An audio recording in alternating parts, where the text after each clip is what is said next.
Tango bana bino ba oleka na bate po boyebani. Basi na bango bayebani, bandeko na bango bayebani. Tango babana de ko s'attaquer mutuellement et bonga ki ba luka ba salisa bango. Tango babandi ba porter plainte sika et bonga ba luka ba sangisa bango. Les lots va fixer affaire. Bon, ok, la justice. Même n'est pas la justice, même n'est pas fixer affaire. Cela ne vous empêche nullement de parlementer, de négocier. Continuez la négociation. C'est ressaisir. Vous se ressaisir, s'il vous plaît. Parce que les langues, et là, on est beau, n'est pas bandi boébi, mais n'est pas souka nena boébi. J'ai insisté sur ça. Aujourd'hui, Bouya condamné. Arosa a condamné à 6 mois. Comme Arosa a condamné à 1 année. Par malheur, Arosa a condamné à au-delà. Parce que le juge a Congo, il a par rapport à la relation aux années. Arosa a condamné ou Arosa a condamné.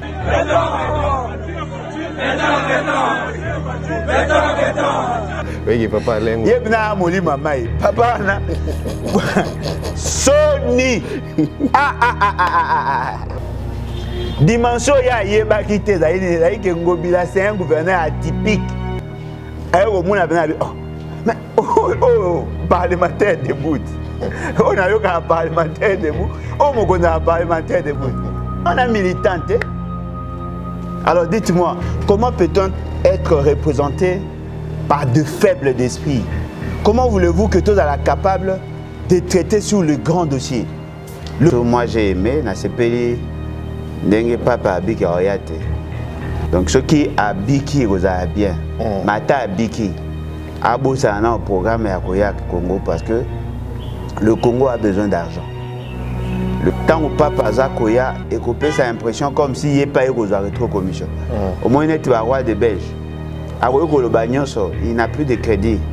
On ne va plus le considérer, ne va pas le considérer avant. Azaïki n'a regret. C'est-à-dire qu'il a regretté. Mais allez voir, allez consulter vos dictionnaires.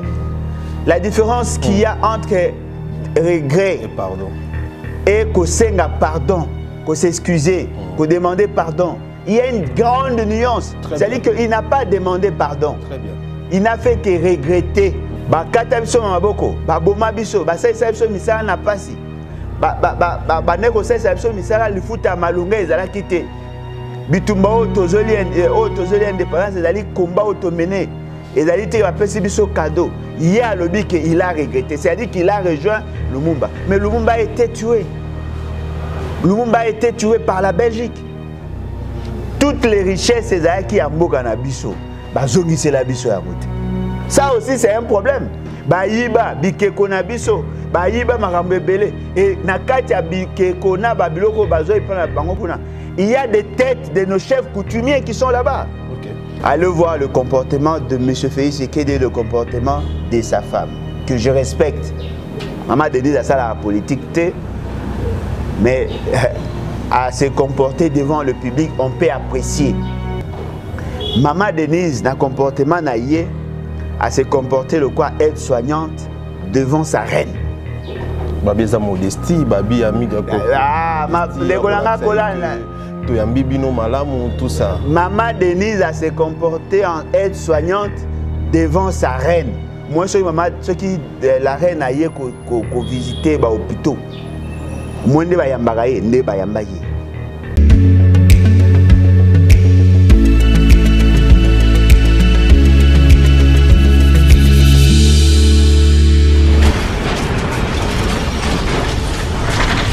Ma mission TV, le miroir du monde.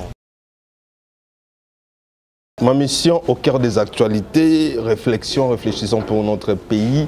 Chers internautes fidèles abonnés, bonjour, bonsoir, bon après-midi. Bienvenue dans votre émission Réflexion qui est bel et bien présentée par moi-même, Alexis Ouechi. Bolingaka biso mbote bisikatu boko landa biso lelo to yambeli bino lisusu mwana mboka Alain Bolodjoa o bolingaka mingi na mona mutu mona commentaire koloba que papa Alain tu es très important pour ce pays.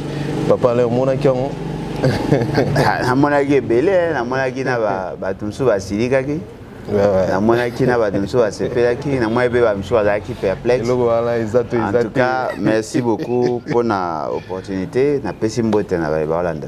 Merci beaucoup Papa Alain. Alors Papa Alain, to ko tambamo na ba actualité, il a fallu que Pape Azala Boy na mokolo le 2 juin, si je me trompe, le 2 ou le 3 juin, mais sali ke ba bien ko ya li susute. Yo apprendre en boni. Le 2 juillet. Le 2 juillet. Bon, en fait, voilà. Moi j'ai apprécié, j'ai aimé. Hein? Contrairement à tout le moi j'ai aimé. Na sepeli ndenge papa abiki oyate. Mais là, ça y est pas si ça a raison il y a à quoi la té. Voyez-vous, moi je ne suis pas catholique, mais je crois, je vois, j'apprécie la suréminence il y a pape parce que c'est une très grande personnalité. Azali Mokambi a une très grande organisation et je crois que Azali l'une il y a Mounene Koleka organisation parce que vous sentez l'église catholique c'est Azali multinationale religieuse donc Azali parmi Mangombo Ngana après chacun. Donc ce qui a biki vous a bien mata a biki abo ça un programme à Koyak Congo parce que le Congo a besoin d'argent. Le Congo a besoin, il y a sérieuxité dans la gestion. Bateau, sérieuxité. Tant que papa Zakoya et coupé sa impression comme s'il n'y ait pas eu aux rétro-commission. Au moins, il est roi des Belges. Il n'a plus de crédit. On ne va plus le considérer, il va pas considérer avant.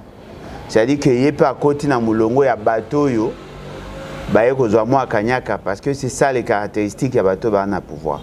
Moi, j'aurais souhaité que le pape Azelanan, que l'État comme plus sérieux en investissant dans l'armée, parce que tu as une situation de guerre. Ceux qui vont investir dans l'armée, soutenir les enseignants, c'est-à-dire qu'on arrive à résoudre le petit problème, le petit problème de la gestion. En ce moment-là, il y a tant de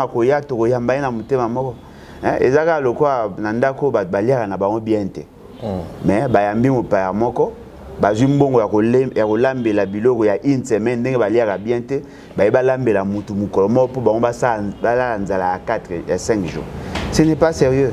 Ce que tali kaka dépense et salami en termes ya ba affiche, ba déploiement, ba biloko, ba mobilisation à bateau.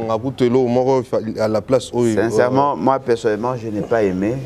Dali kaka souci à rationalité, ça n'a rien à voir avec la considération d'ordre politique. Et d'ailleurs, souci à rationalité, je considère qu'il y avait beaucoup de dépenses où ils avaient qui dépenses de luxe qu'on ne devait pas faire. Mais je fais c'est que profitant de cette situation et sachant que plus de 60% de la population congolaise a une tendance chrétienne et bon, le 90, a une tendance chrétienne et sur le 90%, la plupart y a tout bazali catholique. Profitant de ça, il y a ça là-bas, ce n'est pas normal. Nous sommes une papa Lambalobi qui est koya ya batu bene to mona wa utiko aza awa to moni ndenge il fallait papa ya balobi ezali bien, eza diplomatie moi ya bien eko te kalisu sumboka eko lakisa que mboka eza bien. Comment on a une grande personnalité on a koya. Ndeko nangai, c'est vrai dans la diplomatie plus beau yamba batu plus beau ça plus visible.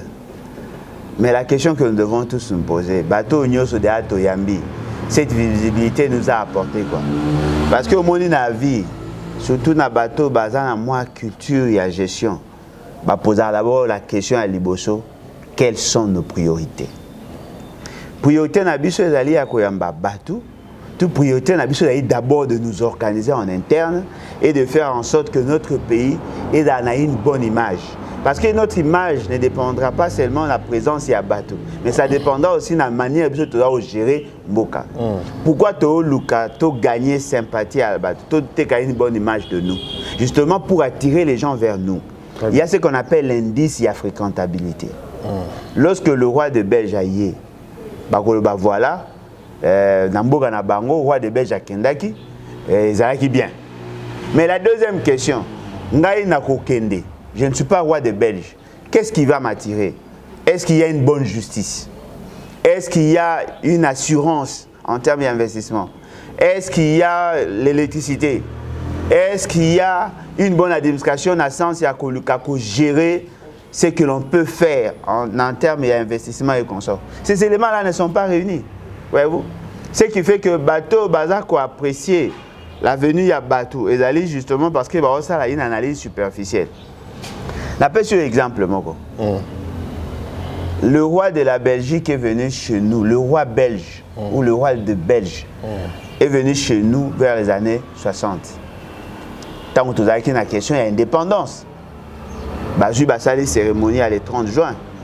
On consacre, on reconnaît notre souveraineté en tant que peuple. Mais il lui fallu 4 mois seulement pour que tout ce que nous avions comme organisation est dans la détruite. Toute l'organisation sociétale est là qui est détruite alors que le roi de Belge était là. Tant que Baza Kobotelae pape nane épée nae na monsieur Boimbo tant on va botter l'épée l'image que ça donnait les gens en parlent, il y a même des enquêtes ça là enquête dit à découvrir qui était cette personnalité à botter la coupe nane épée nae wana to comme à niveau à discours Mobutu nani Kasavu va faire un discours Lumumba a fait un discours. Eux avaient mal interprété. 4 mois après, l'État congolais a été désarticulé. On a connu quelques temps après les 2 sécessions, car on a presque la même année. Les 2 sécessions kassaïennes katangaises, soutenues par la même Belgique. On a connu le coup d'État au Ezalaki à Lumumba, soutenu par la même Belgique. Le renversement et à pouvoir, il y a au Kasavubu un coup d'État à Mobutu, soutenu par la Belgique. Au Kewana, Mobutu a eu à recevoir le roi de Belge, le pape. Mais cela n'a pas empêché à ce que le pays est à la mal géré. Il y a eu coup d'État, il y a eu tout ça, mais le pape est venu, le roi de Belge est venu. Au Longwewana, Joseph Kabila a reçu le roi des Belges. Mais cela n'a pas empêché à ce qu'il y a ça. C'est-à-dire que bref, et loko ezali biso sengena biso toye ba ezali que toutes ces organisations, tous ces États-là ont leurs intérêts et ils sont organisés à telle enseigne que tout ce qu'ils font, et ça pour que Bango va tirer dividendes. Et par moment, ils s'en foutent de votre position. Aujourd'hui, nous sommes en guerre. Notre pays a besoin d'argent pour soutenir son armée, sa police, son service de sécurité. Où ils ont Koufa par manque d'intelligence. Au lieu que tout réfléchir sur cette situation, nous pensons que la venue, il y a pape, il y a roi de Belge, n'est qu'au résoudre le problème. Ce qui veut dire qu'on n'a rien compris. Papa, le roi de Belge, roi de Belge, alors qui a soutenir Bisso, ceux qui t'ont vraiment officiellement aide na bango, et puis bateau, bandeko, bana pouvoir, il y a roi belge, et ça pour palper la situation sur les terrains et à condamner vraiment fermement Rwanda, rébellion comme ça la manangamba. Est-ce papa? Il y aura déjà raisonnement là-bas. Il n'y a pas de rébellion dans l'est du pays. C'est une agression. Ce qui est à Bengango, rébellion. Dites-moi, quelle est cette organisation qui s'est rébellée? Quelle organisation là-bas? Pour Binonio Sobobenga M23 va rebelle. Baza va rebelle, ce sont des agresseurs. C'est une armée étrangère qui vient chez vous. Ce ne sont pas des rebelles. Ce sont des agresseurs. Le pape a eu à condamner la situation de l'Est à plusieurs reprises. À l'Oba, Salaba, discours, à Tcharango, même la prière. Vos soi-disant dirigeants se sont déplacés jusque là-bas. Ba Koutana, ba ça et là, ba prière. Félix, c'est que écoute, ba ça et là, prière, que les gars, ba président sur le monde. Ba ça et là, ba prière. Ça n'a pas résolu le problème. Il y a un problème d'organisation. Le problème d'homme, Bozo Monayango, et vous pensez que le pape va résoudre. Il peut venir chez vous, à Sali prière. Le monde entier, et que voilà, il y a une prière qui a été faite en faveur il y a des Congolais. Et que les Canadiens chaîne est belé parce que à ça la chaîne est belé ba diffuser. Moi le roi de Belge tout le monde en a parlé. La France c'est battu tout le belé parce que c'est comme ça que eux bango va fonctionner. Ils ont donné l'information. Bah lobby même c'est que le roi de Belge a dit chez nous. Il a regretté. Et c'est tout. Et après il y a quoi? Il n'y a rien. Discours on a eu mon boni à roi belge. J'ai été satisfait partiellement. Partiellement pe à Mouké. Bon, il y a Félix Tshisekedi.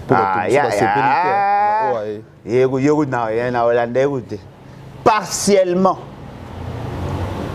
Parce que le problème est d'aller que nous vivons hypocritement dans cette diplomatie. Les gens ne veulent pas être sincères. Et fort malheureusement, Bisso Moko, par le biais à Mouto Batunayoana, Bisso Moko, tout ça, les déclarations, il y a le roi de Belge, qu'on va effacer les tableaux, on laisse passer tout ce qui a été fait.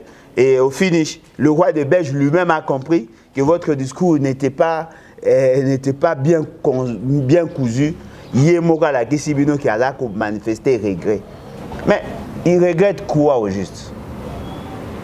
Il regrette le fait que la Belgique a eu à gérer le Congo, le roi de Belge et la Belgique, le roi de la Belgique et la Belgique, avant 1960, ils allaient à Kamabé. Babouma Batou, Basala pillage systématique, Basala Batou Mabé, Viola, Bakata Batou Maboko, Bakata Batou Mabé, le Bamakolo, surtout dans l'Équateur, dans Bamboko, Ezaki, Basala Basala Ango Ebele. Il y a eu beaucoup de gens qui ont été tués justement parce que Bango Bazaki n'a pas ça à Sala bénéfice. Voyez-vous? Ces faits-là, lui, Azaki n'a regret. C'est-à-dire qu'il a regretté. Mais allez voir, allez consulter vos dictionnaires. La différence qu'il y a entre regret et qu'on s'enga pardon, qu'on s'excuser, qu'on demander pardon. Il y a une grande nuance. C'est-à-dire qu'il n'a pas demandé pardon. Très bien. Il n'a fait que regretter. Et dans ses regrets, il rejoint ce que Lumumba avait dit. Ce que lui regrette, c'est ce que Lumumba a dit. Lumumba a dit, nous avons connu toutes sortes d'humiliations. Bakata biso maboko, baboma biso, basaisa biso misala na pasi. Baneko saisa biso misala lifuta malunga ezala kite. Bitumba o tozoli indépendance ezali combat automene. Ezali te apesi biso cadeau. Il y a le but qu'il a regretté, c'est-à-dire qu'il a rejoint Lumumba. Mais Lumumba a été tué. Lumumba a été tué par la Belgique. Ça a été démontré, Lumumba a été tué par la Belgique. Pour preuve, c'est que vous appelez relique. Et ça, il y a Belgique. Il y a des gens, ils étaient des Belges. Très bien. Et ils ont assumé la fonction. La police, et même l'ambassadeur belge était présent lorsque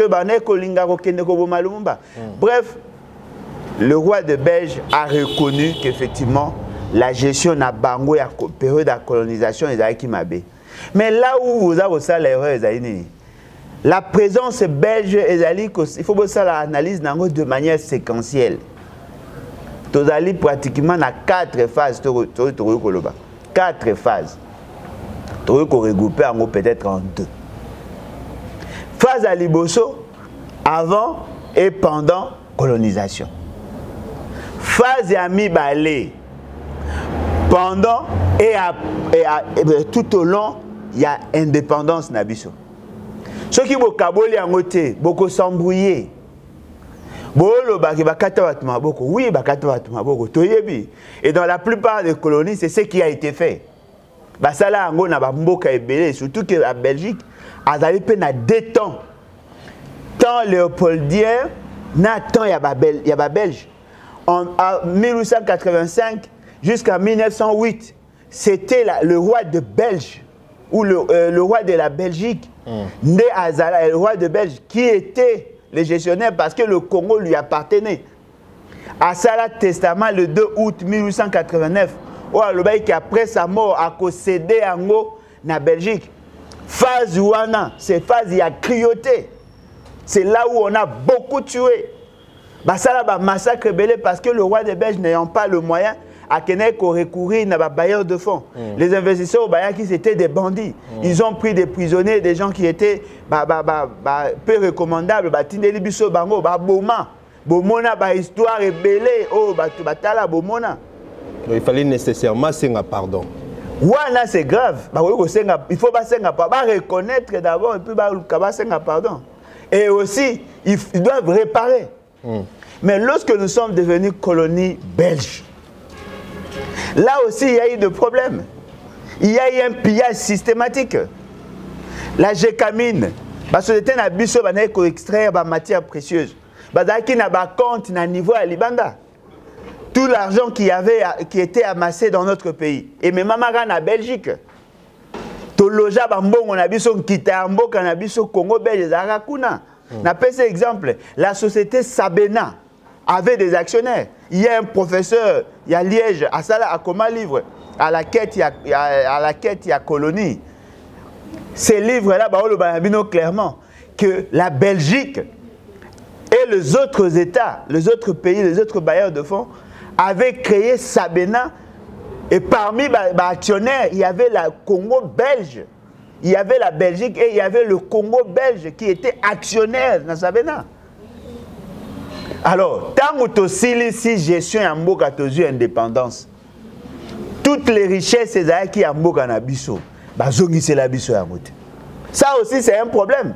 Bayiba bikeko na biso, bayiba makambo belé et na kati ya bikeko na babiloko bazo ipana bango kuna. Il y a des têtes de nos chefs coutumiers qui sont là-bas. OK. Et ça ba mikuwa ya bana na biso ba ndeko na biso bana ya mikeo bazwaka na batu bazwaka po ba kene ko exposer bango lokwa ba makaku. Wana bolobela hein?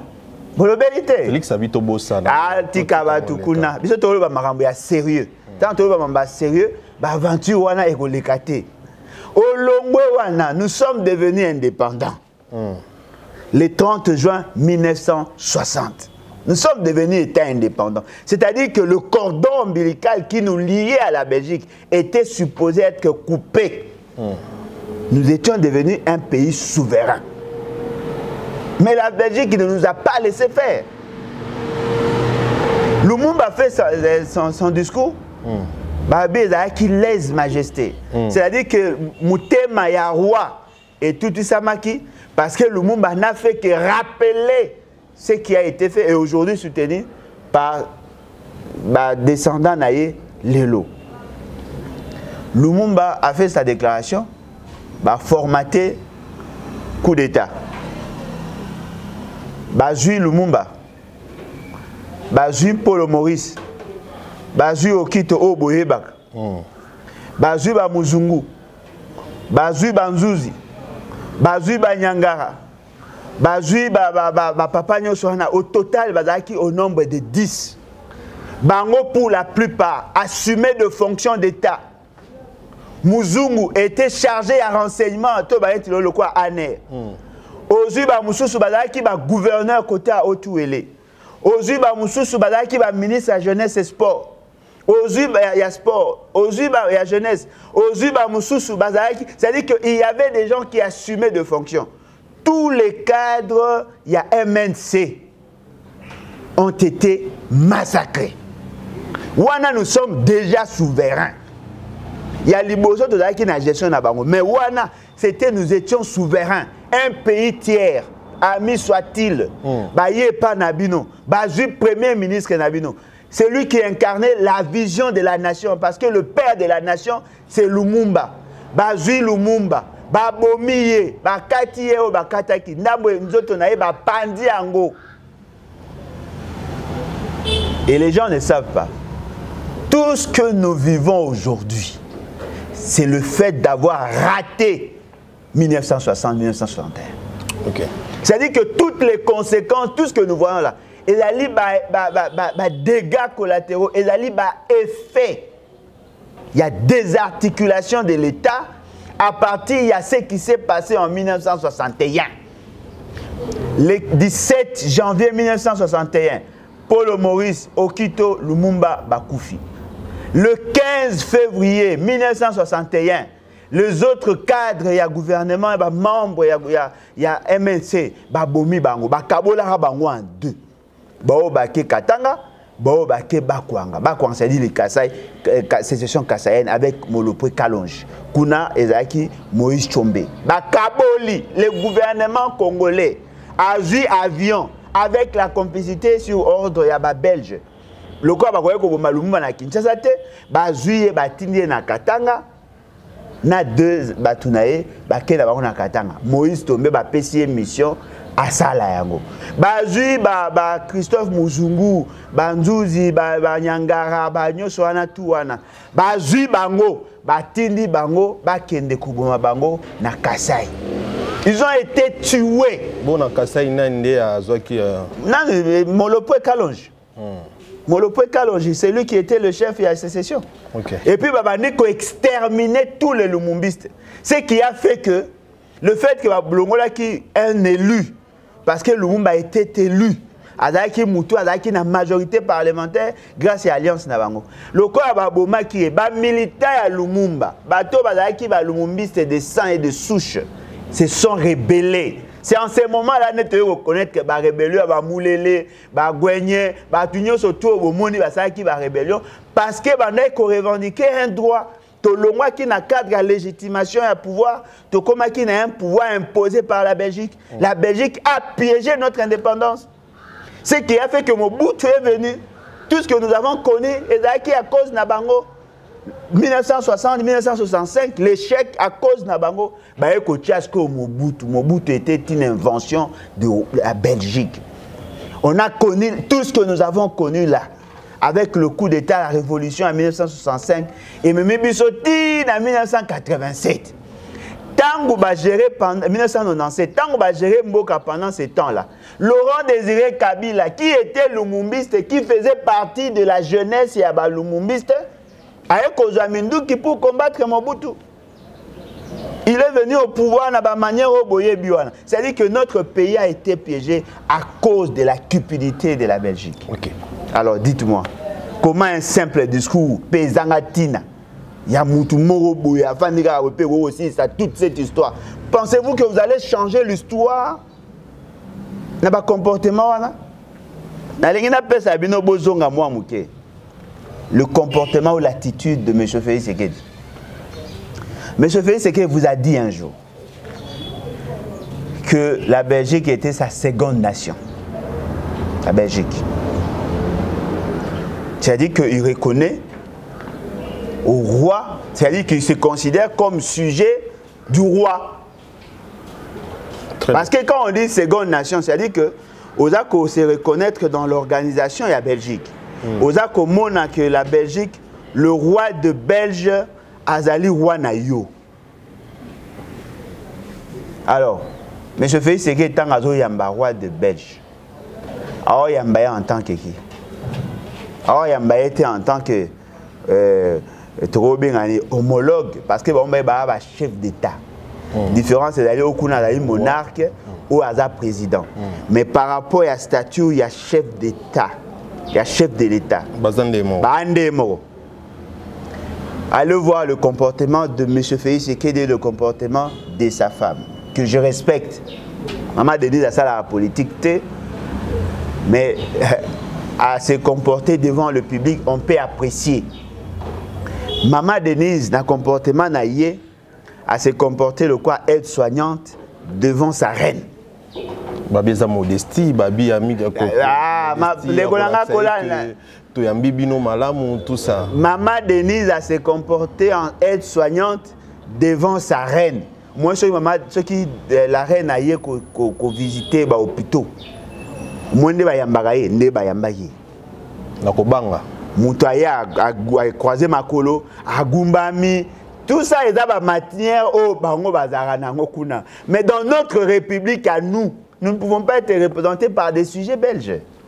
Bateau bazali ba au moins un roi des Belges comme Mokonzi na bango non. C'est une botte les tout est une débiso ba T'es là bilo ça maraso aide soignante na poto okuta na roi la reine il faut ça la boy. Ah OK. Mais biso les araboïtes.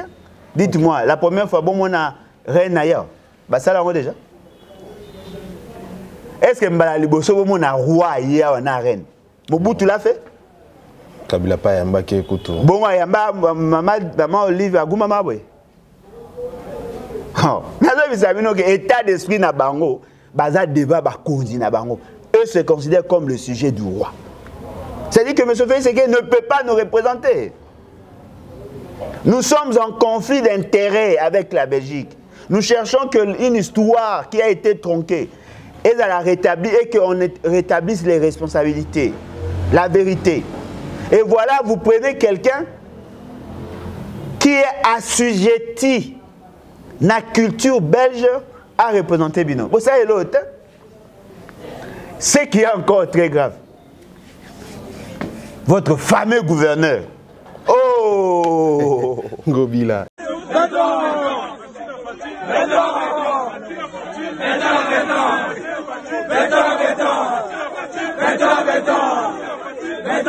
Oui, papa lengo. Yebna moli mamai. Papa na Sony. Mola tabani basiliki. Ce que Zara attaque message au nana. Tout Félix Tshisekedi a aussi carton. Ah, on s'est gâté neni amoni. Na ça qui m'a bien me oya yeli. Hey. Mobila wani. Yo, on a phénomène. ACP makasi ta mobila wanga beto. ACP tazo se kabi me Joe. Ah sérieux te?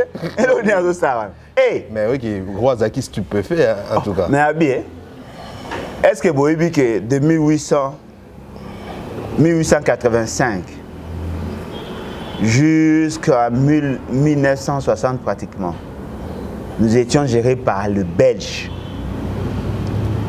Il y avait qui? Un gouverneur. À une certaine époque, il y avait un gouverneur général. On a géré Congo, Rwanda, Burundi, les trois pays. Gouverneur. Le roi des Belges a se déplacé jamais à côté de la gestion. Le pôle de Akomate. Il gérait à distance par le billet, via le gouverneur. On a bien le gouverneur. Comme on a un livre. C'est-à-dire qu'il gérait par un gouverneur. Et ce gouverneur-là, qui est pratiquement président de la République par rapport à la compétence naïe. Et dans chacune des provinces, il y avait un gouverneur. Et le gouverneur de l'époque est pratiquement le président en miniature de sa zone-là. Bokaboli, la province en 6, chaque province a un gouverneur. Il y a Yebi qui est pas Nabango, le gouverneur, c'est une haute autorité, il y a entité. Dimension, il y a Yeba qui était, c'est un gouverneur atypique. Mais, parlementaire debout. On a eu un parlementaire debout. On a un parlementaire debout. À la gloire d'un président de la République. À la gloire d'un roi. C'est-à-dire que les étudiants arrivent et Monique Moutoumou Aza, le quoi à Bango. Allez, qui a Bango? Animateur. Yasuka. Oh, mais on a militante. Alors dites-moi, comment peut-on être représenté par de faibles d'esprit? Comment voulez-vous que tous soient capables de traiter sur le grand dossier, le contentieux belgo-congolais, de retraiter à Mondéné avec des gens comme ça? Comment peut-on traiter de grandes questions avec de faibles d'esprit? Ce sont des faibles d'esprit. Ah, Mouli Mouamaï. Moi, je Ngobi, les Mouli Mouamaï. Bateau va y mili Mouamaï. Ngobi, la Mouli Mouamaï. Mouli ma inondation. Esprit les a inondés. Avec ça, attends les mines, papa. Alors, Mouli Bango, na Sony, qu'on a représenté na Bataboué. Dites-moi aujourd'hui, si nous tous ça un conflit à Makassi, vraiment la Belgique, on sera représenté par qui? Des faibles. Bakola na poto, bafana na poto, bamsu baskola basaba bamisala mobe. À l'autre attaque à mon arène, à mon extra. C'est-à-dire que nous sommes représentés par des faibles, sans personnalité, sans charisme. Vraiment. Ah, dites-moi, tout un espoir nini, ngai sabino. Batwana bahali kama ile mama nani? Maman aime tena. Bazaïba. Maman Bazaïba. Bahali kama. Il faut les oublier. Papa Alain, parlons cas du roi. Tout le monde roi il a eu son masque, il a eu son masque, il a eu son masque. Il a eu qui a déficit biso. Et loko ya biso moko a bien déficit biso pour un moment. Mais tout cela qui réaction quand mon konzambo kaya le baki ya joie qui a mboke za ko konzamate papa mon konzambo bino ozwaka ba mo bozi bo bambi mutu. Siko papa le ba masque on to be comment ya bango to boni o ya biso bazwa na nyoso. Ndeko na ngai, vous avez un pouvoir à déchirer. Au moins des arana nzete roza mobimba. Mais tant ba okata ba pousser les autres ticana beaucoup yango ya binonde yango ba déchets. Ce sont des déchets. Et là beaucoup ya normal ya mobibate et là ba déchets au ticana ki beaucoup. C'est ça. On a bien beaucoup za bilokos. Au moins le comportement bilokos te. C'est-à-dire que mutumo ba salela ba zu ba non. Mboko to a chance te. Au moins bateau ba sambela, faut ba sambela sous ma casse. On a un sérieux problème. La Belgique nous gère. La Belgique s'attaque à un symbole. On dit non, voilà.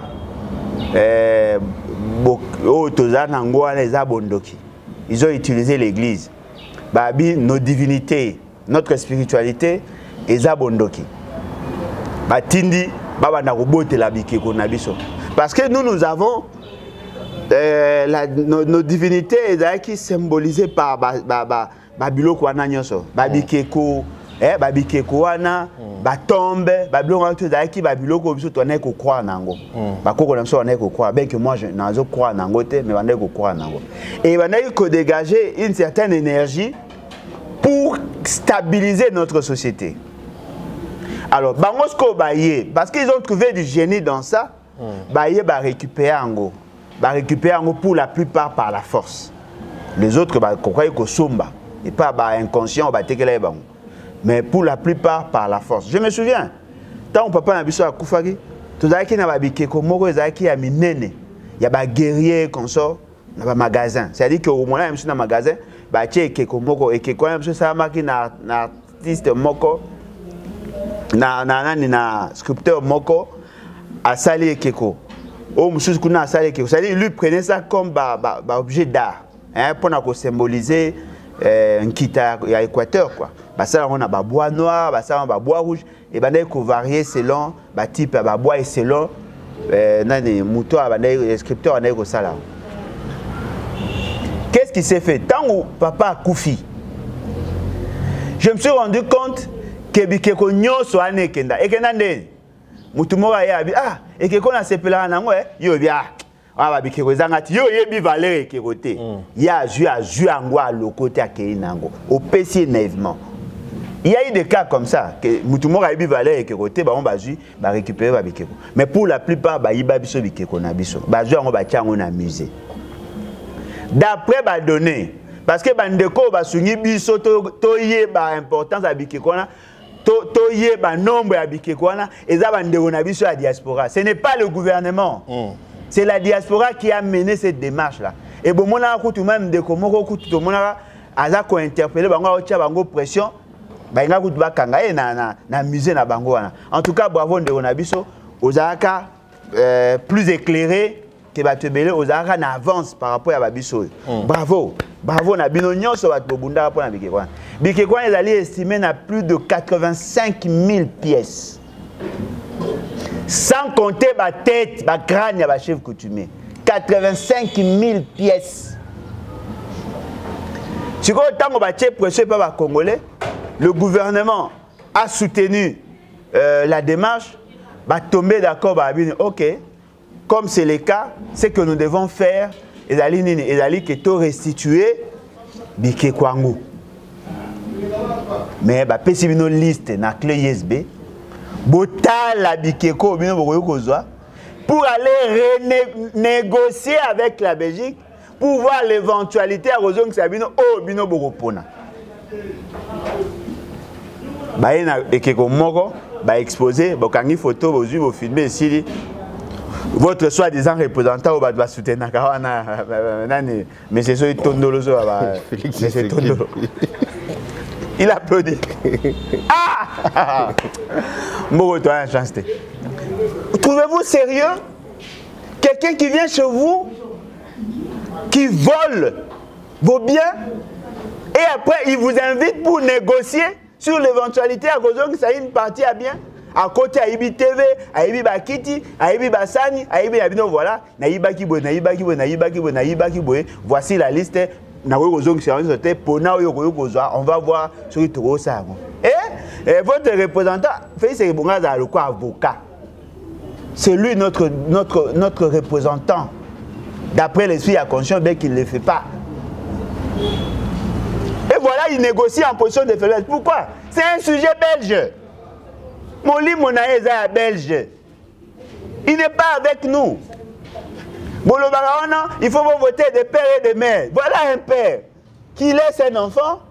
Voilà une mère qui a le sang congolais. Pesi mutu bokonzi, aza bokonzi, mais Moli Monaïe, ils ont défendre l'intérêt à Belge. C'est une honte. Merci beaucoup, Papa Alain. Dans mon parenthèse, dans mon il y a roi belge. Alors, Papa Alain, Lelo, en tout cas, Lobina, Lelo, na solo liming na bandeko ya Est. Et on a vraiment ma casse, mais au cas où Sabato ezali que bisoto quoi qui zé Rwanda kolobaye qui a beti obinae o ebomi débat na mikie bango pe ba quoi qui zé biso que to beti ba bombe o ekoti kuna soki biso et biso ebomi combien ba bi ebomi mototé mais et bebisi quand même moi bilo to dara chance te de biso to ko bomate. Donc, si vous avez comme ça, hélicoptère, il y a Monisco, ils ont bombardé, FRDC, ils ont bombardé, bon, on a M23, M23, qu'est-ce qui se passe dans le cas de Papa Alain? La guerre médiatique existe. Et le Rwanda est très subtil. Ma casse n'a mensonge, le roi bataille des pèses. C'est-à-dire que Bango, Bakoki, ko changer la nature. Il y a des faits. Et ils ont l'avantage d'être écoutés. Voyez-vous? Mais ce qui est vrai, c'est que au regard de l'information, nous sommes déjà en guerre. Ouais. Alors, que faisons-nous pour que tout soit prêt? Pendant que nous sommes supposés être en guerre, il y a un groupe de jouisseurs. Une association de jouisseurs va continuer sa aventure dans le pays. Quel est notre état d'esprit? Nous sommes en guerre, mais il y a un cancer. Les militaires qui devaient être dans un état d'esprit à guerre, c'est là-bas qu'il y a un cancer, il y a Jibena Ouera. La population a concentré, il y a Kolanda, le roi des Belges.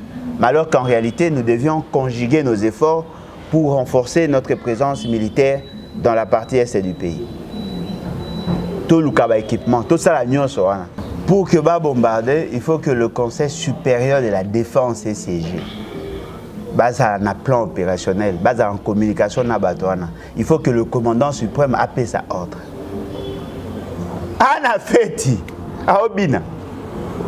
Allez chercher, il est quelque part en train de danser. C'est ça le problème.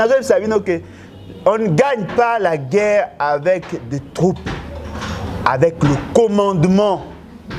C'est le commandement qui met en place les stratégies. Les troupes ne font qu'exécuter ce qui est conçu par le commandement. Et lorsque le commandant en chef est défaillant, vous avez un espoir.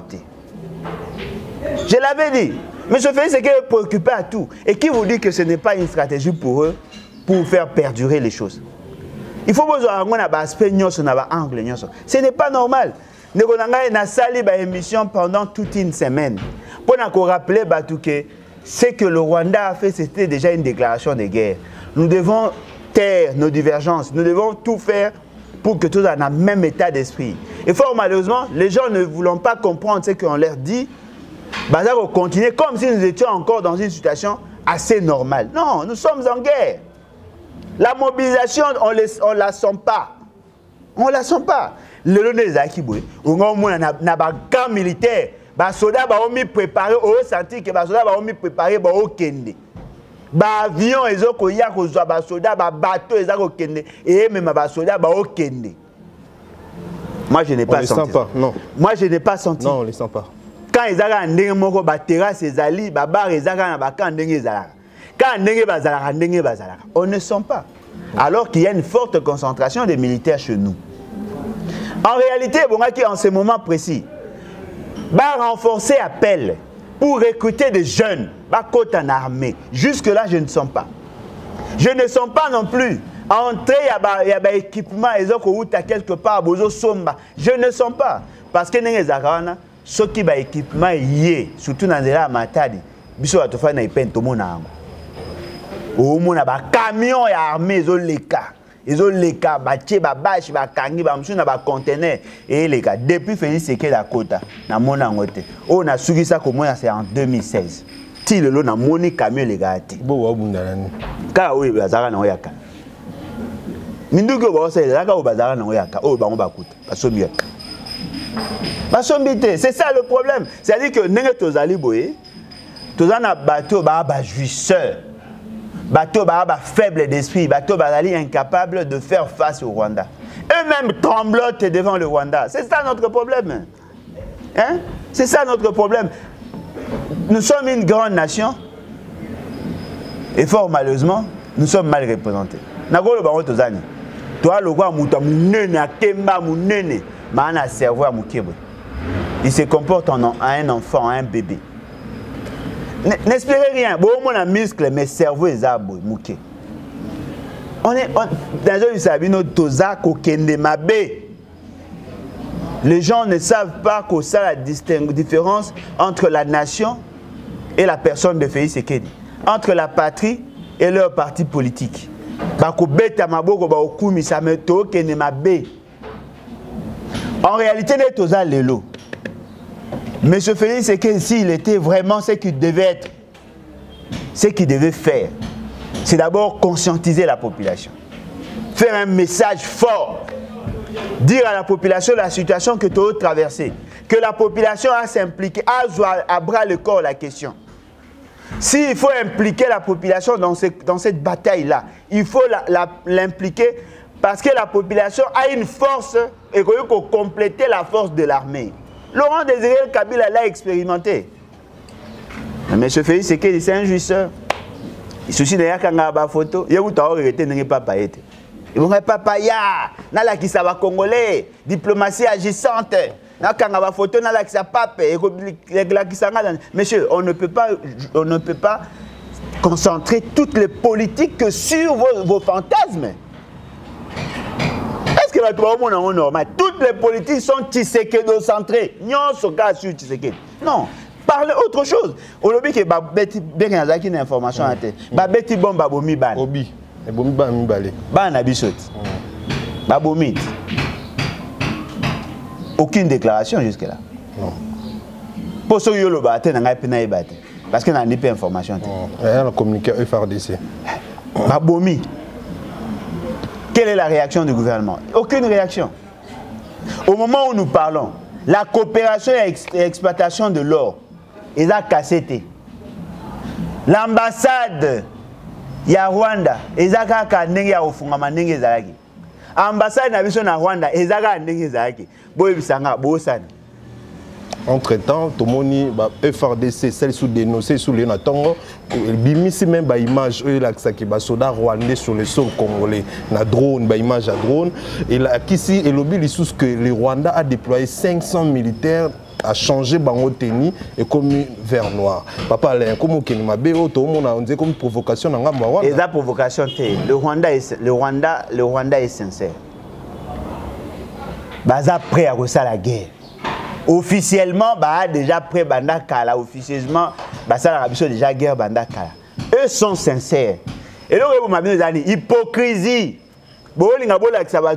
Non. Et puis là, au moins, c'est vrai. Dans l'esprit, il y a bataille d'épaisse. Le fait seulement que nous étions sous embargo.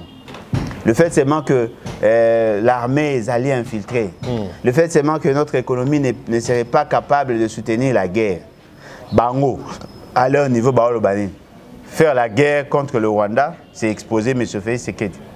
Parce que s'il échoue, il vous a solinaé. Et s'il gagnait, Et ils ont sûreté parce que les militaires congolais ont sûreté. C'est-à-dire que réfléchir sur comment préserver l'image de marque de M. Félix Tshisekedi.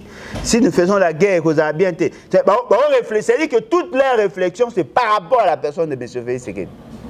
Alors, comment voulez-vous que Bato va aliéner à ce niveau, va défendre la cause nationale? Et bango moko basali ba maladresse tellement ébélée et ça dit que ça va ridicule. On vous dit ceci. Nous n'avons pas de choix que de transacter avec le Rwanda pour que nous soyons en paix. Comment un officiel a la TV alors que nous n'avons pas de choix que de transacter avec le Rwanda pour que nous soyons en paix. C'est-à-dire que pour que tu aies en paix, il faut que tu aies en Rwanda au Union soya lingi pour que molimo na eza akimia abana robuma biso de société. Et ils ont dit ça à la télé. Les vidéos existent. Conseiller spécial en matière économie et finance, mais à M. Félix Tshisekedi. Allo bango bolanda boyoka bomona personne n'en parle. Voyez-vous, c'est-à-dire que bango moro déjà ba peureux ba bang. Et puis au-delà de ça, ce sont des complices.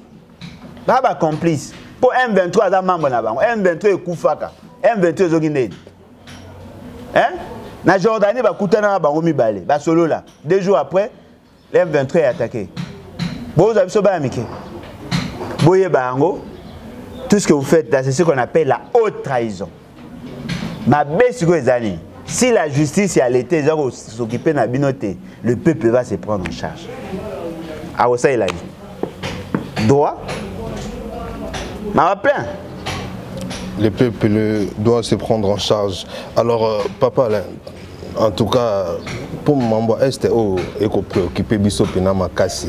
Parce que dans le moment où même les soldats en tout cas, moment de difficulté. Moi, la difficulté, moi, la difficulté, il y a logistique, il y a motivation, même il y a ration. Moi, belé, ça veut dire quoi?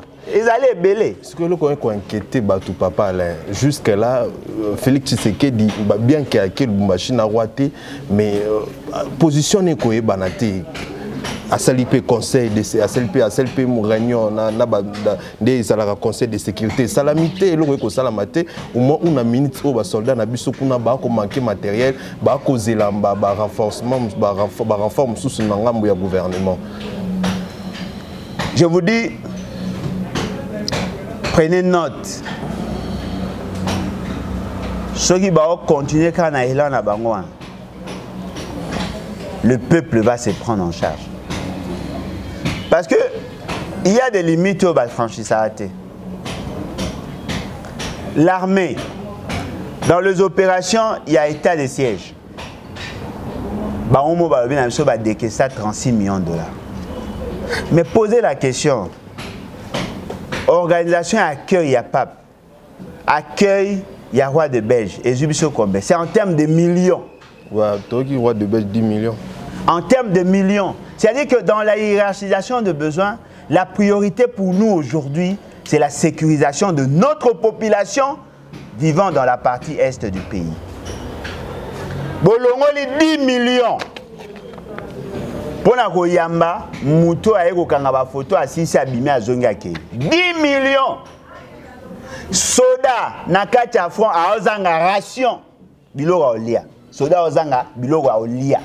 Mais Bobimisi, 10 millions. Bobimisi, c'est un bon opon à pape. Baché, ba panneau partout, ba loué, ba camion. Et là, quand on a ba effigie, ba image, il y a pape. Baché, ba déplacer si ba mbongo, ba osala ba podium ya minene, ba osala ba place, ba préparer ba place et ba bimisi déjà mbongo c'est bimi. Pour na yamba pape. Alors qu'il y avait 2 enfants congolais qui avaient besoin de la sécurité, bah koufi pour aller les moyens de sécuriser bah moi 2 de nos enfants bah koufi. Sans compter bana mususo bah koufi na toyebité na ba mususo bah koufi. C'est-à-dire que l'État congolais n'a pas le moyen de soutenir sa population. C'est de la haute trahison. Fort malheureusement, des incultes, bah faibles d'esprit, Bakolinga va justifier en non, c'est la diplomatie. Mais à quoi ça servirait la diplomatie dans un pays où il y a la guerre? Dites-moi, il servir bino nini le loso qui boyambi roi des Belges. Il y avait possibilité de négocier avec lui-même à distance. Mais babi Ukraine pas na guerre ko yamba ambassadeur ko c'est l'autre ndé bango. Ko yamba ambassadeur na cadre de négociation, c'est différent, arrêtez ça. Azo yamba bango pour avoir le soutien na bango, c'est différent. Ce sont des ambassadeurs. L'Ukraine n'a pas de caisser l'argent pour recevoir les ambassadeurs. Ce n'est pas la même chose. Oh, ce n'est pas la même chose. Ils n'ont pas dépensé 10 millions de dollars. Mon oignon se faut la concentrer pour les opérations. Sécuriser le peuple, c'est ça la priorité d'une nation. Bino bozo mbongo bozo a ba jouissance. Tango ya ba na béton, les acquis na cadre de la diplomatie.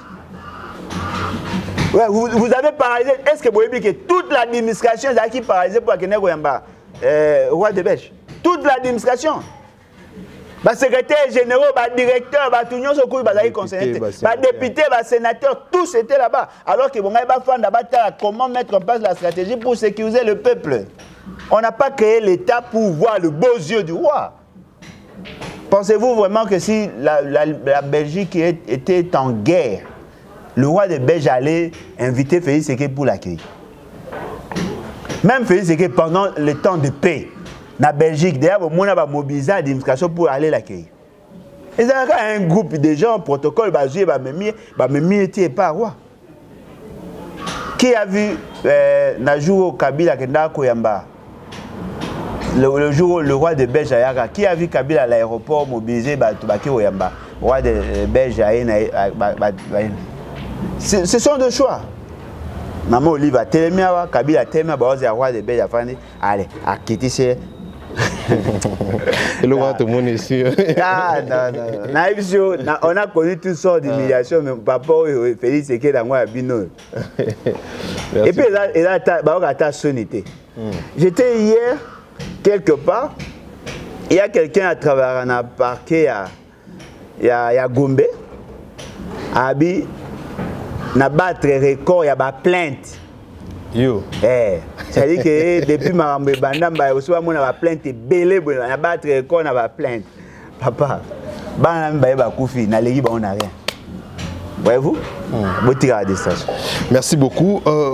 La fois passée, tu as dit que tu as la presse, papa Alain. En tout cas, tu as belé réagissé sur Yango. Alors, après, quand tu as monipé, il s'est mis sous sortie médiatique. À sa sortie médiatique, pour nous colobailler qu'il y a l'ingaka Yves Bouya, à l'ébi famille, à l'ébi moisinaye, en tout cas, basala marbelé. D'ailleurs, on a kota kacho, mutasunga kaezara Yves Bouya, mutasola kana molendo po bakanisa yete. Alors vraiment moi ebele kolaksa amitié na bango na ndeko Yves Bouya. Mais na ngambo oya ba journaliste d'abord ba benyon keza hypocrisie. Famille P et lobby qui eza na posa makambo kolobate pour se prononcer en retard. Ils ont malinité, il y a ça la bonne collecte qui a colinga bango pour n'angonga auto comme moyen qu'on retire plainte les sous exaté pour dossier commis déjà la fixation. Balobi baza na posa na été en tout cas famille et sili qui peut na makasi mingi pour na yo na part na yo au moyen boni. Na loba qui a il fallait tout faire avant que ba fixer affaire. Va retirer plainte. Et fort malheureusement, les deux tendances, qui tellement trop rigides, ils n'ont pas tenu compte de Mamtolobaki. Ceux qui ont l'intention de résoudre le problème avant. Et bon, qui d'abord va éviter que tout comme à un niveau de commis. Il y a les beaux choses qui, lorsqu'ils s'attaquaient mutuellement, les deux familles n'ont pas intervenu. Hein? Je ne vais pas prendre de position pour X ou pour Y. Tant que ban na bino ba ole kana baté pour boyebani. Basi na bango bayebani, bandeko na bango bayebani. Tant que babana de ko s'attaquer mutuellement et bonga ki ba luka ba sangisa bango. Tant que babandi ba porter plainte sika et bonga ba luka ba sangisa bango. Les lots ba fixer affaire. Ba OK ka na justice. Même ne boké na justice wana, même ne ba fixer affaire. Cela ne vous empêche nullement de parlementer, de négocier. Continuez la négociation. Continuez. Pour moi, l'orgueil. Ah, ceux qui n'ont retiré plainte, bah comment on a le quoi na faible, il faut la qui sabango. Ou a personne a sengi pardon, bah comment on a faible. Non mais vous tous, vous deux là, vous êtes faibles. Et dans la Yves et dans Israël Mutobo, vous n'avez pas faible. Bon faible pourquoi? Parce que ce que vous faites là, dans l'opinion, bah tu vas bêter à ma beauté, bah au coup sabine. Bon ça l'effort, bon transcender le quoi. Nga na yeba Yves Bouya. Na Israël Mutombo bien na yeba bango de manière séparée na marque na TV mais yeba bango mbalé na yeba bango pas en tant que des amis en tant que des frères basa ba bilo ya kati o ke ba koyi ko bango na miso ba tuté ça dit que bazali qui appelé ya ko se souvenir même na passé na bango bilo ko basala ensemble yo ko bomi bango zani l'orgueil eux a kati wana ko la kisana ba nga lobaka nga ça c'est que vous faites là beau ça l'erreur beau se ressaisir. Vous se ressaisir s'il vous plaît. Parce que les langues et l'on est beau kende. N'engé bandi boyebi, mais n'engé souka nena boyebite. J'ai insisté sur ça. Aujourd'hui, Bouya a condamné. Arosa a condamné à 6 mois. Comme Arosa a condamné à 1 année. Par malheur, Arosa a condamné à au-delà. Parce que le juge a Congo, il a par rapport à la relation aux anango. Bako condamné ou bako condamné. Rancœur au créer na mitemana. Et aussi la souti. Oh, basi na bino ba yebani, ba sololaka na kala ba yebazaka le quoi ba sœur, vous pandi bango. Vous créez ce rancœur entre les deux familles pour rien. Si tu veux toi nous porter ba te plaindre, ba te ba okangama. C'est belé, mais tout ça la remonter pour aller. Parce que tu yebi que et quoi aboutir. Je ne suis pas de ceux qui pensent que ceux qui muta salo mabe olimbisa. Non, na tala rasko nature ya mabe yango. Voyez-vous? Ils ont des nature ya mabe. Ne pense pas que ce soit moi dans l'Olympia. Mais de côté orgueil, comme mamie, côté de Israël, nous tombons pour de Israël, nous tombons sur cette vidéo que l'on que ce que sali l'église, ça l'a fait cachot. Un moment, on a vu qu'il faut que bébé naka pour que mes sanesa mabé. Toujours na CG andeko Yves Bouya. Papa, est-ce que on a été que dans likambo au moto ko pelisa moto to moto à cause la pena ming na position moins défavorable les alines de Israël mutombo. Ndeko nangai. Na boy na réfléchir comme tout le monde. Tant que les comme grave, bon le bâté que bino tout réfléchir comme tout le monde. Parce qu'on a remarqué le monde à Congo. Lorsque les gens prennent position, bon tenir comme mamba le bâté. Tant que comme hélicament ici, ah yo pose alaka. Mais tout ce que j'ai dit ici, bobo na bino yokanga. Ba yokana ba mi kitisa. Ba ngonyo so tout mi balé. Na côté la mututé, ba ngonyo tout mi balé ba mi kitisa. Ici, va retrouver solution, madame. Ce n'est pas important. Depuis dans le bagage qui va miki ça va yokana. Ceux qui va yokana, ben va fixer affaire. Ben va fixer affaire parce que là maintenant le procureur a retiré plainte. Mais le fait déjà qu'il va juger déjà, va passer déjà na maboka ba juge et ben makambo kotanga ma déjà ba osala déjà ba calendrier nyo surtout en essayer. Ce qui veut dire que Yves Bouya sera entendu. Alors, tant qu'on va entendre, au regard de l'information, on va passer contre eux. Ceux qui vont qui par exemple, dans 5 dossiers ou 10 dossiers, ils vont retenir à 2. Il ne sera pas libéré. Ceux qui vont être mais ils vont être. Donc moi je vous dis, il faut pas quitter ça. Ceux qui vont quitter ici, ils vont retrouver solution. Et là, ils allaient entourage. C'est l'entourage. Ah, Yves Bouya, on s'en pardon à rien. Yo, ça guerrier, oui, mais. Bon, moi personnellement, mon appel prison paysan, il est grave. Prison est grave. Tout ça. C'est bon à vivre avant. Mais est-ce que votre propos à Israël est sincère tant à Kolobaye que alinga kan de famille à Bouya, mais ba famille babio rolinga biso boni rotindi mona na biso na kacho. C'est ça. Les Arabes, famille morte rolinga bati d'abord na kacho. Ba onyo so ba mikiti. C'est que moi j'ai dit à moi. On peut ça avoir raison un jour. Tout qui n'a souka. D'ailleurs, vous peut ça raison. En tout cas, tu as plus raison par rapport à moi. Donc par rapport à moi. Na côté la mututé, ba mikiti. Mais qui m'a bien desco makasi. Ba mikiti ça. So ba mikiti je suis désolé. Parce que là Sony. Pour reconnaître que ba bien fait à battre. La reconnaissance et ça peut parmi ya ba vertu, il faut tous en noter. Hein? Et ça est le loné nazabwe. Ou ça il a ngabola, ou ça il a ngaba émission. Ou ça li gaffe moroboy. Na sepe na ngot. Na osilika. Mais na refaire peu ata bomé asailanga quand même et le moi malamu na bomé ata moi moto koto si ezalaka nango c'est l'humilité eza eloko il faut ba yekola hein il y a des gens au fandi we moto moto non par rapport yete tonga personnalité na biso tonga image na biso brique par brique et mutamta même ma brique à un certain moment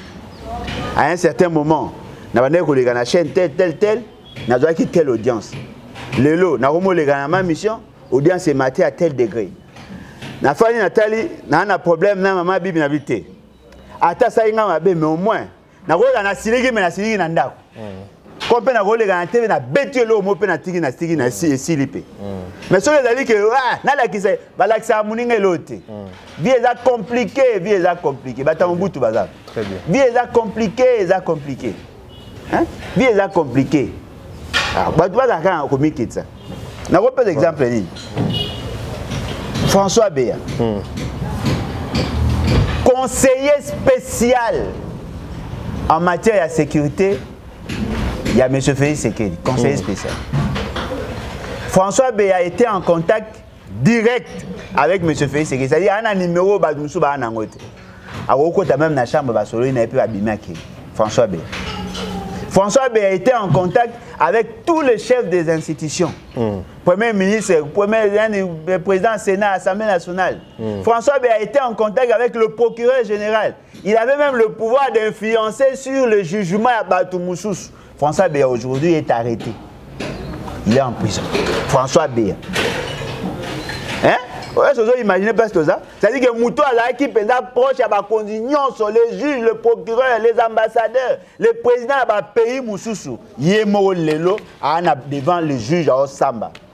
Parce que Moutou a kangisaye, Moutou a osalaye qui va kangaye, a la subalterne naye. Mokonzane. Vous imaginez ne Moukeza. C'est-à-dire que vous avez une plénitude de pouvoir subordonné à la kangisho. Va créer dossier papa au côté de Naboloko. Vie est compliquée. Très compliqué. Vous avez un remis qui dit ça. Je considère que les autres vont compléter. Mais jamais na wo na référence na salo mabe pe umela. Pour na ebi que même mutema na nge simba te. Moi j'ai été éduqué comme ça. Na beto vérité pas et salo passe dans 5 bolimis. To beba to silani pe silipeki. Na wo bunda na pe lobby 30 minutes après to faire un peu to même mazangesi. Bien na mela mazangate. Merci beaucoup papa. Mais à tout moment, ezani papa inspection générale des finances. Ah. Oh il a scandale de l'année. Oh, il a scandale de l'année. C'est une corrélation directe avec tout ce qu'on a dit par rapport à la Belgique, par rapport à la situation de la guerre. C'est le rapport à IGF. Ok. Pas IGF à Linguet, IGF, Inspection Générale des Finances. Pour la comment ça IGF à Linguet. À Linguet, il y a l'inspecteur général. Ils ont fait un rapport, ils ont un rapport condensé sur la GECAMIN. Et dans le rapport, ce qui s'est fait au cours d'une longue période. Dans la période par rapport à la gestion, par rapport à la gestion de GECAMIN, et démontrer que GECAMIN qui a vendu ses actifs, qui a cédé ses actifs pour exploitation, a gagné 564 millions de dollars. Au cours, il y a une longue période, donc de 2012 à 2020, où il a gagné 564 millions de dollars. Mais au bateau, qui n'a pas gagné, c'est comme chiffre d'affaires, 35 milliards de dollars. Wow. C'est-à-dire que yo ma belé yo richesse yo. Au côté en contact na dans le cadre de joint venture, pour exploiter ensemble, pour kabola ba dividende. Mbongo ebimi ne loko bateki ya yo ebimi 35 milliards mais mbongo yo gagné ebimi 564 millions de dollars. C'est ça le scandale. 2012-2020. Kabila Félix. Qu'est-ce qui s'est passé? Lorsque Kabila est arrivé au pouvoir, à ça qui déclaration le 21 janvier 2001. À l'objet qui a sali ouverture, contrairement à Papa Naya Aviva qui est presque en autarcie, il était plus concentré dans les pays africains, à Boyaki, occidentaux, mingi, à qui trop exigeant, bien qu'à Boyaki. Kabila venant au pouvoir, le fait seulement que le pouvoir n'est pas légitime, il a demandé au reste du monde de venir le soutenir. Et parmi les bateaux, Yaka Liboso, c'était la Belgique. Avec la présence, il y a Louis Michel. Si tu veux soutenir ton économie, si tu veux réussir ton pari, il faut libéraliser plusieurs secteurs et puis privatiser une bonne partie à l'entreprise. C'est comme ça que Kabila a eu à proposer le code minier il y a 2002. Et dans ce code minier, il y a une possibilité dans Gécamine à Bandasiko ko céder actif naie, part naie, actif naie na ba compagnie privée. Fort malheureusement, bateau c'est pas la Belge. Lui Michel en l'occurrence, c'était des escrocs. Frappé Bisson. Maman a frappé. Ok, nous avons l'argent, on va vous soutenir pour l'exploitation de vos ressources et tout ça, vous signez un protocole d'accord. Bango bazui siko ba document vous signez na bango, ba memi ango wapi, ba memi ango siko auprès à ba bailleur de fonds. Avec les bailleurs de fonds, ils ont négocié ba pesi bango mbongo, biso to futa mbongo avec taux d'intérêt, un taux d'intérêt élevé. Mais bango bazui mbongo ebele goleka biso. Et cette gestion et la prédation est occasionné manque à gagner énorme. Si la Gécamine elle-même pouvait gérer ses actifs, à quoi exploiter Yemoko, la Gécamine allait avoir 35 milliards de dollars à chiffre d'affaires. Est-ce qu'on est sûr que les Belges Joana Bazaki va travailler avec Non, ils ont travaillé avec le Congolais, ils ont travaillé avec des gens. La Gécamine, les alliés sociétés, les alliés gérés par M. Yuma. Un Yuma vraiment yanké. Yo est-ce quoi aventure à Saint-Denis?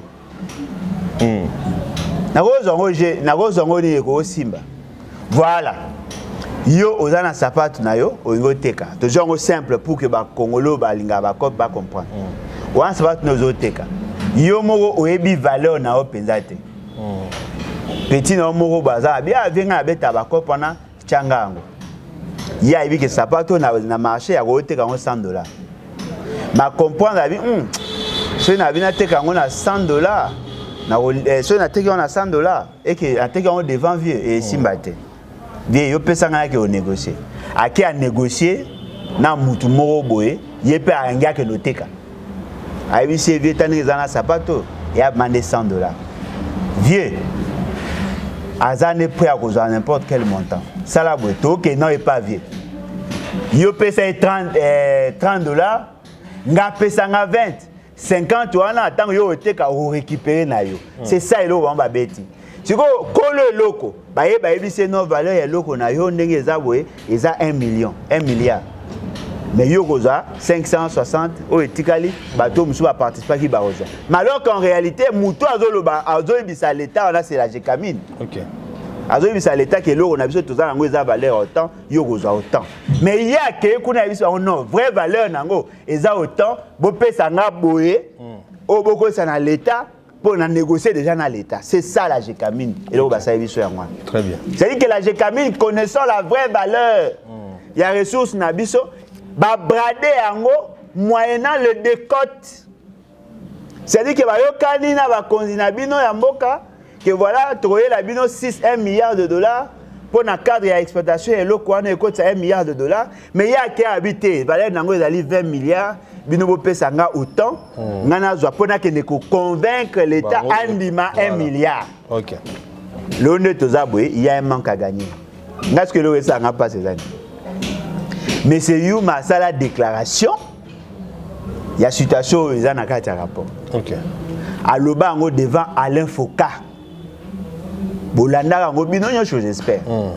Qu'ils ont eu à brader nos ressources pendant des années sur recommandation de la Banque mondiale babaki na bango ba libéraliser secteur ba pesa ba bloko mususu mbongo ebongaki bazwa te lui-même il a fait l'aveu, c'est-à-dire qu'il a déclaré, il a certifié l'information et c'était fait avant que Alingeti na batu na basala rapport na bango. Ce qui est surprenant, déclaration na rapport à Alingeti ils ont appliqué. Pourquoi Yuma n'est-il pas interpellé? C'est ça maintenant le dessous des cartes. Vous savez pourquoi? Yuma a la libre parrain. Il y a un nouveau riche dans la matière du secteur mini. Au moins, il y a tout katanga. Parce que Yuma est là, cop. Le gars va se retrouver Yuma comme le roi parrain. En guise de reconnaissance, il doit protéger Yuma. On ne peut pas l'interpeller parce que si il va interpeller Yuma, cop n'a pas simbati. Vous imaginez mafia autocommune. C'est-à-dire que pendant Kabila, ils ont bradé. Et heureusement pour nous, le type a un contrat va signer. Il a un contrat à durée déterminée. C'est-à-dire que vous signer un contrat à 25 ans, il y a 15 ans, il y a 10 ans. Ceux qui contrat et si vous récupérez l'actif, carré na bino au bino boza ko exploiter. Il faut malheureusement tant que baza ko récupérer, baza ko céder à mon nanane. Ba o céder à ce qu'on a un nouveau riche au baza lelo. On a perdu autant d'argent.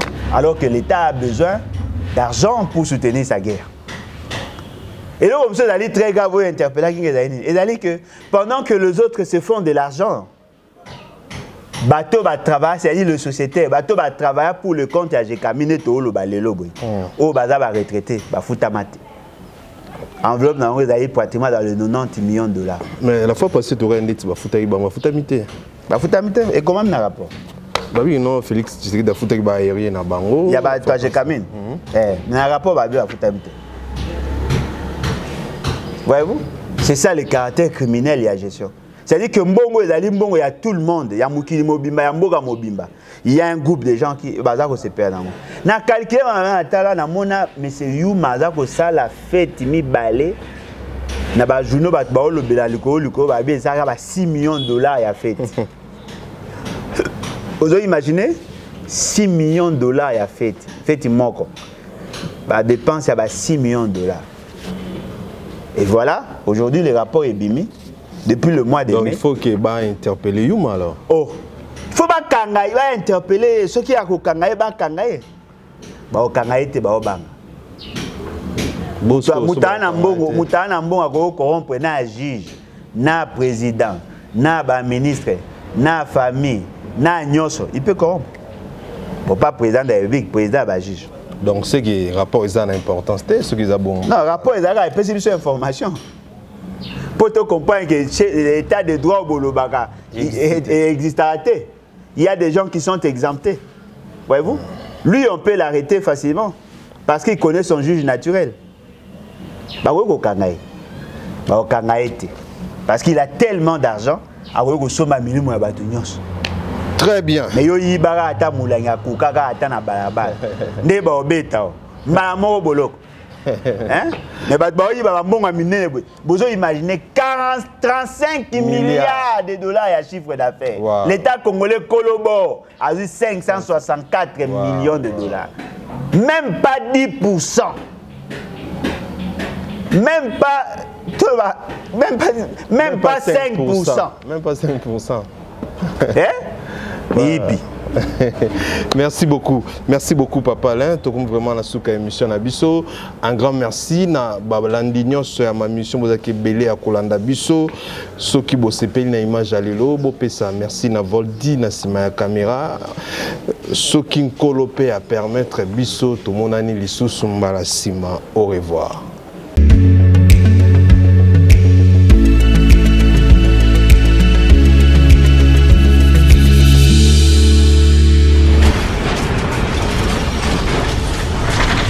Ma mission TV, le miroir du monde.